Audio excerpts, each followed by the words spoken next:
Aparato cardiovascular 2. Comprende el corazón, los vasos sanguíneos y los vasos linfáticos.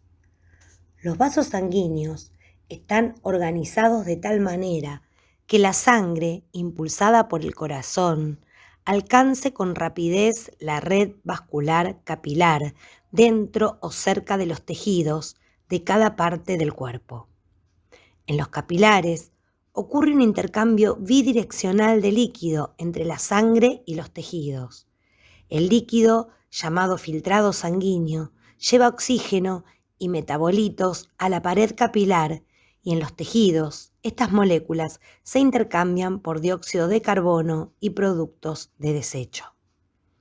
La mayor parte del líquido vuelve a la sangre por los capilares venosos y un resto se introduce en los capilares linfáticos en forma de linfa, que finalmente retorna a la sangre a través de un sistema de vasos linfáticos que se comunican con el sistema de vasos sanguíneos a la altura del ángulo subclavio. Ángulo subclavio es el lugar donde las venas yugulares internas se unen con las venas subclavias. Disposición general de los vasos sanguíneos. Encontramos generalmente esta secuencia: arteria, arteriola, capilar arterial, capilar venoso, vénula, vena. También encontramos anastomosis arteriovenosas, que permiten que la sangre saltee los capilares al proveer rutas directas entre las arterias y las venas. También encontramos los sistemas porta, en donde entre capilar arterial y venoso hay una vena o arteria. Por ejemplo, en el sistema porta hepático y en el sistema porta hipofisiario.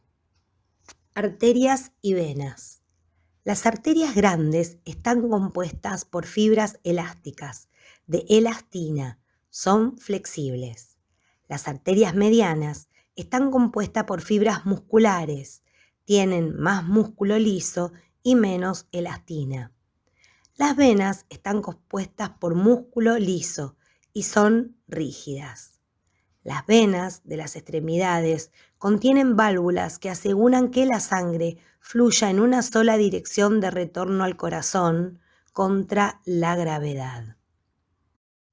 El corazón es una bomba muscular que mantiene el flujo unidireccional de la sangre. Las paredes del corazón están compuestas por músculo estriado cardíaco, compuesto por células contráctiles llamadas miocardiocitos, y un esqueleto fibroso. El corazón es regulado por la regulación intrínseca del corazón, que es a través de la conducción de impulsos, una regulación extrínseca del corazón, a través de hormonas y otras sustancias circulantes, por ejemplo, a través de la adrenalina y noradrenalina, que segregan las glándulas suprarrenales y que llegan al corazón a través de la circulación coronaria. Otras sustancias que tienen efectos en el corazón son el calcio, las hormonas tiroideas, la cafeína, etc., sustancias que aumentan la frecuencia cardíaca. También el corazón es regulado sistémicamente a través de los nervios parasimpáticos, que disminuyen la frecuencia cardíaca, y los nervios simpáticos, que aumentan la frecuencia cardíaca. Frecuencia cardíaca es la cantidad de veces que late el corazón por minuto. Taquicardia es el aumento de la frecuencia cardíaca a más de 100 pulsaciones por minuto. La bradicardia es la disminución de la frecuencia cardíaca a menos de 60-50 pulsaciones por minuto, aproximadamente estas cantidades. Propiedades del músculo cardíaco. 1. Inotropismo, capacidad de contraerse. Las células se contraen siguiendo la ley del todo o nada. 2. Cronotropismo, capacidad de generar sus propios impulsos. 3. Vatmotropismo. El corazón puede ser estimulado manteniendo un umbral. 4. Dromotropismo. Es la capacidad de conductibilidad de los impulsos. Y 5. Lucitropismo, que es la capacidad de relajación del corazón bajo ciertos estímulos. Ciclo cardíaco. El ciclo cardíaco es la secuencia de eventos mecánicos, sonoros y de presión relacionados con el flujo de sangre a través de las cavidades cardíacas. La contracción y relajación de cada una de ellas, aurículas y ventrículos, el cierre y la apertura de las válvulas y la producción de ruidos. Este proceso transcurre en menos de un segundo. El ciclo cardíaco se muestra en la frecuencia cardíaca, que es la cantidad de latidos por minuto. Fases del ciclo cardíaco. Tenemos la sístole, que es la contracción, que es la parte activa del ciclo cardíaco. El corazón desarrolla fuerza para expulsar la sangre fuera de los ventrículos. Y la diástole, que es la fase de relajación, cuando los ventrículos se relajan para el llenado. La sangre es eyectada con diferentes presiones. En el ventrículo derecho, la arteria pulmonar tiene una presión que va a 20 milímetros de mercurio. Es la circulación menor o pulmonar. La presión es menor. En el ventrículo izquierdo, arteria aorta, la presión es de 120 milímetros de mercurio de presión sistólica. En el circuito mayor o sistémico, la circulación es mayor. La presión diastólica es de 80 milímetros de mercurio. La circulación coronaria es diastólica. Es decir, que en el ciclo de la diástole, cuando el corazón se relaja, la circulación coronaria va a irrigar a este órgano. Fases del ciclo cardíaco. En cada latido se distinguen 5 fases. 1. El llenado ventricular activo, sístole auricular. 2. La contracción ventricular isovolumétrica. 3. La eyección. 4. La relajación ventricular isovolumétrica. Y 5. El llenado auricular pasivo. Las 3 primeras fases corresponden a la sístole. Llenado ventricular activo. El ciclo se inicia con un potencial de acción en el nódulo sinusal, que en un principio se propagará por las aurículas provocando su contracción. Al contraerse estas, se expulsa toda la sangre que contiene hacia los ventrículos. Ello es posible gracias a que en esta fase las válvulas auriculoventriculares, mitral y tricúspide están abiertas, mientras que las sigmoideas, aórtica y pulmonar se encuentran cerradas. Al final de esta fase, toda la sangre contenida en el corazón se encontrará en los ventrículos, dando paso a la siguiente fase. Contracción ventricular isovolumétrica.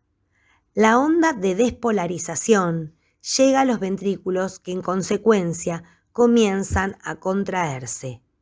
Esto hace que la presión aumente en el interior de los mismos de tal forma que la presión ventricular excederá a la auricular y el flujo tenderá a retroceder hacia estas últimas. Sin embargo, esto no ocurre, pues el aumento de la presión ventricular determina el cierre de las válvulas auriculoventriculares que impedirán el flujo retrógrado de sangre. Por lo tanto, en esta fase, todas las válvulas cardíacas se encontrarán cerradas. Eyección.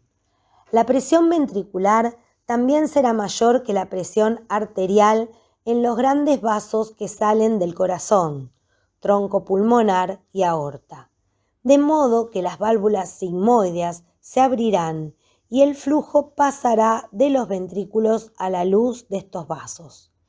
A medida que la sangre sale de los ventrículos hacia estos, la presión ventricular irá disminuyendo al mismo tiempo que aumenta en los grandes vasos. Esto termina igualando ambas presiones, de modo que parte del flujo no pasará por gradiente de presión hacia la aorta y tronco pulmonar. El volumen de sangre que queda retenido en el corazón al acabar la eyección se denomina volumen residual, mientras que el volumen de sangre eyectado será el volumen sistólico, aproximadamente 70 mililitros. Si multiplicamos el volumen sistólico por la frecuencia cardíaca, obtenemos el volumen minuto cardíaco, aproximadamente de 5 a 5 litros y medio. Relajación ventricular isovolumétrica. Corresponde al comienzo de la diástole, o lo que es lo mismo, el periodo de relajación miocárdica. En esta fase, el ventrículo se relaja, la presión en su interior desciende, pasando a ser inferior a la de los grandes vasos. Por este motivo, el flujo de sangre se vuelve retrógrado y pasa a ocupar los senos aórtico y pulmonar de las valvas sigmoideas, empujándolas y provocando que éstas se cierren. Al ocupar la sangre los senos aórticos, parte del flujo pasará a las arterias coronarias, con origen en estos mismos. Esta etapa se define por tanto como el intervalo que transcurre desde el cierre de las válvulas sigmoideas hasta la apertura de las valvas auriculoventriculares. Llenado auricular pasivo. Durante los procesos comentados anteriormente, las aurículas se habrán estado llenando de sangre, de modo que la presión en estas también será mayor que en los ventrículos, parcialmente vaciados y relajados. El propio gradiente de presión hará que la sangre circule desde las aurículas a los ventrículos, empujando las válvulas mitral y tricúspide que se abrirán, permitiendo el flujo en este sentido. Una nueva contracción auricular, con origen en el nódulo sinusal, finalizará esta fase e iniciará la sístole auricular del siguiente ciclo. Ruidos cardíacos. Todo ruido muestra una turbulencia. El primer ruido coincide con el cierre de la válvula mitral. Es un ruido más blando y ocurre a baja presión. Se puede desdoblar cuando la válvula tricúspide y mitral se cierran a destiempo. El segundo ruido es el cierre de la válvula aórtica. Es un ruido más rígido y ocurre a alta presión. Se puede desdoblar cuando las válvulas aórtica y pulmonar se cierran a destiempo. El tercer y cuarto ruido generalmente no se escuchan en el adulto. El tercer ruido ocurre en la insuficiencia cardíaca en un adulto. Como al ventrículo le cuesta relajarse, la entrada de sangre genera ruido. Y el cuarto ruido se puede escuchar en personas delgadas, en niños, muy pegadito al primer ruido cardíaco. Muchas gracias por escuchar esta clase y nos encontramos en la próxima entrega.